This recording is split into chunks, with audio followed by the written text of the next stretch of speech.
How a dog beat his fears and became the neighborhood hero. The sirens were getting closer. Thunder, a golden retriever mix with patches of white across his chest, pressed himself deeper into the corner of the old storage shed, his whole body trembling. Not from the cold October wind rattling the wooden walls, but from something much deeper, something that had lived inside him for as long as he could remember. The sound of sirens meant danger. It meant chaos. It meant everything he'd learned to fear about the world beyond his small, safe corner of Maple Street. But tonight was different. Tonight, those sirens weren't just background noise from the busy highway 2 miles away. They were here, in his neighborhood, and they were getting louder. Thunder had always been the dog that neighbors whispered about with gentle concern. "Poor thing," Mrs. Henderson would say, watching him dart behind trash cans whenever a car backfired. "He's been that way since Sarah rescued him from the shelter 3 years ago." Sarah Martinez, a kindergarten teacher with infinite patience, had chosen Thunder precisely because everyone else had passed him by. While other dogs in the shelter bounded toward potential families with wagging tails and eager eyes, Thunder had cowered in the back corner of his kennel, flinching at every sudden sound. The small house on Maple Street had become Thunder's sanctuary. Sarah had created a world where loud noises were minimized, where strangers were kept at a comfortable distance, and where Thunder's daily routine never varied. Morning walks happened before the neighborhood fully woke up. Afternoon outings were carefully timed to avoid the school bus chaos. Evening meals were served in the quiet kitchen while Sarah graded papers, her soft voice providing the only soundtrack Thunder needed. This carefully constructed piece had worked for 3 years. Thunder had learned to trust Sarah completely, had even grown comfortable with the regular visitors like Mr. Chen from next door who brought vegetables from his garden, and little Emma from across the street who sometimes sat quietly in the front yard, reading books aloud in a voice that didn't demand anything from him. But fears, Thunder was about to learn, have a way of demanding confrontation at the most unexpected moments. The first sign that this evening would be different came during their usual 6 o'clock walk. Thunder had been moving at his typical cautious pace, staying close to Sarah's legs, when he noticed something that made his ears perk up with concern rather than fear. Emma wasn't sitting on her usual spot on the front porch. Her grandmother, Mrs. Patterson, was standing in the doorway, calling Emma's name with a voice that carried worry instead of the usual warmth. Sarah paused, sensing Thunder's sudden alertness. "Emma?" she called out. "Is everything okay?" Mrs. Patterson hurried toward them, her face drawn with concern. "She went to look for her ball in the woods behind the house around 4 o'clock, she said, her voice shaking slightly. "She always comes back within an hour, but it's been over 2 hours now. I've called and called, but—" Her voice trailed off as she gestured helplessly toward the dense stretch of forest that bordered their quiet street. The woods. Thunder's chest tightened at the thought. Those trees represented everything unknown, everything uncontrolled. The sounds that came from that darkness, rustling leaves, snapping branches, the calls of wild animals, had always sent him fleeing back to the safety of Sarah's house. But now, Emma was somewhere in that maze of shadows and uncertainty. Sarah immediately offered to help search, and within minutes, other neighbors had joined the effort. Mr. Chen brought flashlights. The Johnsons from the end of the street organized search parties. Someone had called the police, which explained the sirens Thunder had heard approaching. The calm, predictable rhythm of Maple Street had transformed into something that would have normally sent Thunder into a panic attack. But something strange was happening. Instead of retreating to his usual hiding spot, Thunder found himself moving toward the edge of the woods. Not because he was suddenly brave, but because every instinct in his body was telling him that Emma needed help. Emma, who had never raised her voice around him, who had never made sudden movements that might startle him, who had spent countless afternoons simply existing peacefully in his presence. The search parties spread out with their flashlights, calling Emma's name as they ventured into different sections of the forest. Thunder watched from the tree line, his body still trembling but his mind working in ways it never had before. He knew Emma's scent better than anyone realized. All those quiet afternoons when she'd sat nearby, all those times she'd dropped her books or toys in the yard, he'd been cataloging her unique signature without even knowing it. Sarah was about to join one of the search groups when she noticed Thunder's unusual behavior. He wasn't hiding. He wasn't shaking with his typical fear paralysis. Instead, he was moving back and forth along the forest edge, his nose working overtime, his whole body tense with concentration rather than terror. "Thunder?"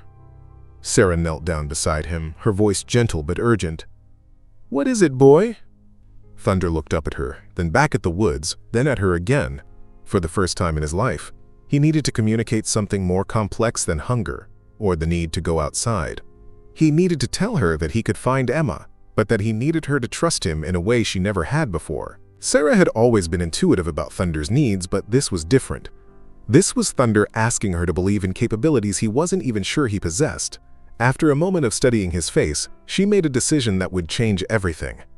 "Okay, Thunder," she said softly, clipping his leash to his collar. "Show me." The moment they stepped into the woods, Thunder's old fears crashed over him like a wave. The darkness seemed to press in from all sides. Every rustle of leaves sounded like danger. Every shadow looked like a threat.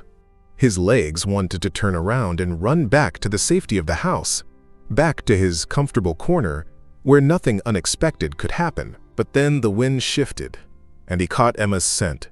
Faint, but unmistakable.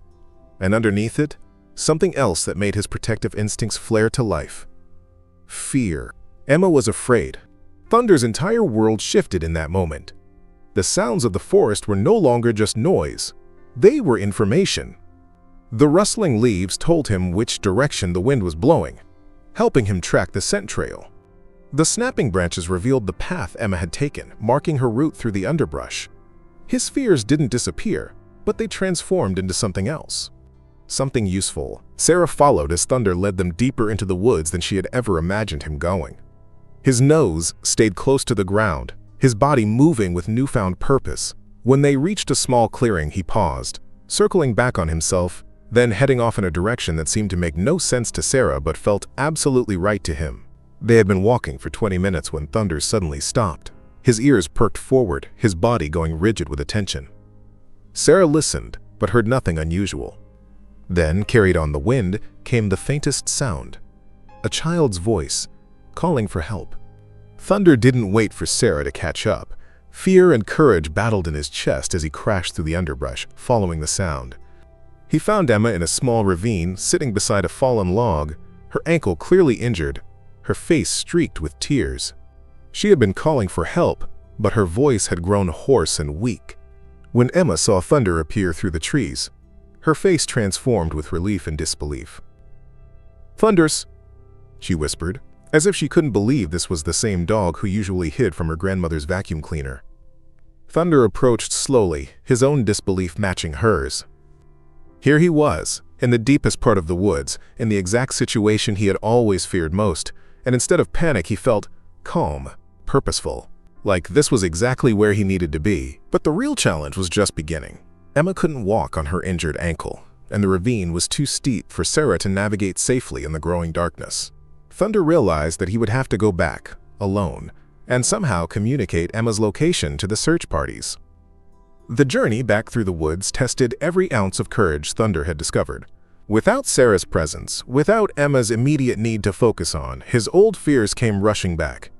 Every shadow seemed threatening. Every sound made him want to bolt.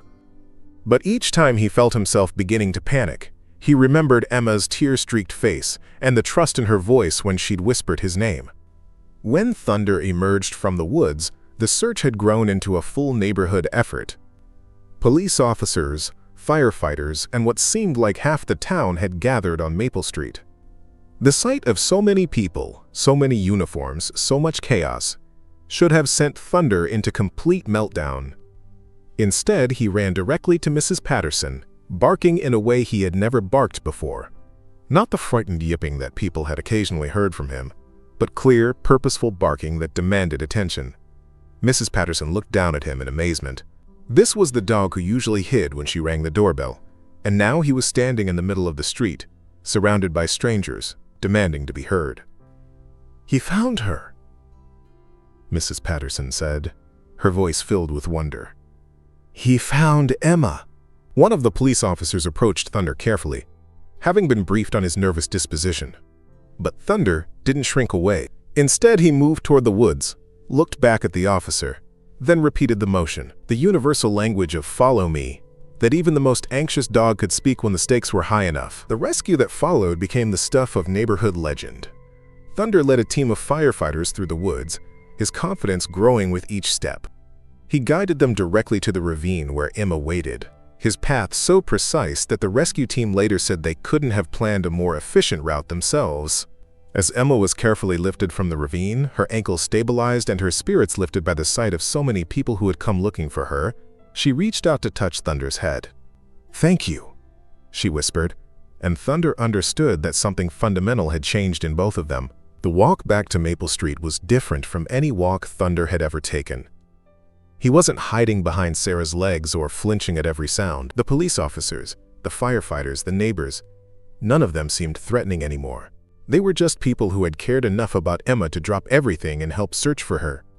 Mrs. Patterson hugged Thunder when they reached the street, tears streaming down her face. "I don't know how to thank you," she said, and Thunder realized that he didn't need thanks. The feeling in his chest, pride, satisfaction, the knowledge that he had done something important, was reward enough. In the days that followed, Thunder's transformation became the talk of the neighborhood. The dog who had spent 3 years afraid of his own shadow was now greeting neighbors with a wagging tail. Children who had been instructed to give him space were delighted to discover that he actually enjoyed their attention. The mailman, who had learned to toss packages onto the porch to avoid startling Thunder, was amazed to find him sitting calmly by the front door, tail wagging in greeting. But the most significant change was in Thunder's relationship with Emma. Once her ankle healed, she began visiting almost daily, and their friendship deepened in ways that surprised everyone. She would sit in the front yard reading her books aloud, and Thunder would lie beside her, no longer content to watch from a distance. They would take walks together, with Emma chattering about school and Thunder listening with the intense focus of someone who had learned that paying attention to the people you care about is one of life's most important skills. Sarah watched this transformation with a mixture of pride and amazement. She had always believed Thunder was capable of more than his fears allowed, but seeing him discover his own courage had been beyond her wildest hopes. The dog who had once needed her protection had become a protector himself. The neighborhood had changed too. The story of Thunder's heroism had created a sense of community that hadn't existed before. Neighbors who had previously only waved in passing now stopped to chat. Children who had been strangers became friends. The woods that had once seemed threatening became a place where families took weekend hikes, with Thunder often leading the way. But perhaps the most profound change was in Thunder's understanding of fear itself. He had learned that fear didn't have to be a prison. It could be information, a signal to pay attention, a reminder to be careful. But it didn't have to control his choices. When something mattered enough, when someone needed him, he could feel the fear and act anyway. On quiet evenings, Thunder would sometimes sit in the front yard and look toward the woods where he had discovered this truth about himself. The trees no longer seemed dark and threatening. They were just trees, and beyond them was a world full of possibilities he had never imagined when he was hiding in corners. Emma's grandmother had framed a photo of Thunder from the night of the rescue, and it sat on her mantelpiece as a reminder of unexpected heroism. But Thunder didn't need photographs to remember. He carried the memory in his stride, in his willingness to approach strangers, in his newfound confidence that he could handle whatever challenges came his way. The neighborhood hero wasn't the title Thunder had ever sought. He had simply wanted to help someone he cared about, and in doing so, had discovered that courage wasn't the absence of fear. It was the willingness to act despite it. And in a world that often seemed full of reasons to hide, Thunder had learned that sometimes the most important thing you can do is step out of the shadows and into the light. If Thunder's story touched your heart the way it touched ours, we'd love to hear from you in the comments below. Have you ever witnessed an act of unexpected kindness from an animal? Or maybe you have your own rescue story to share.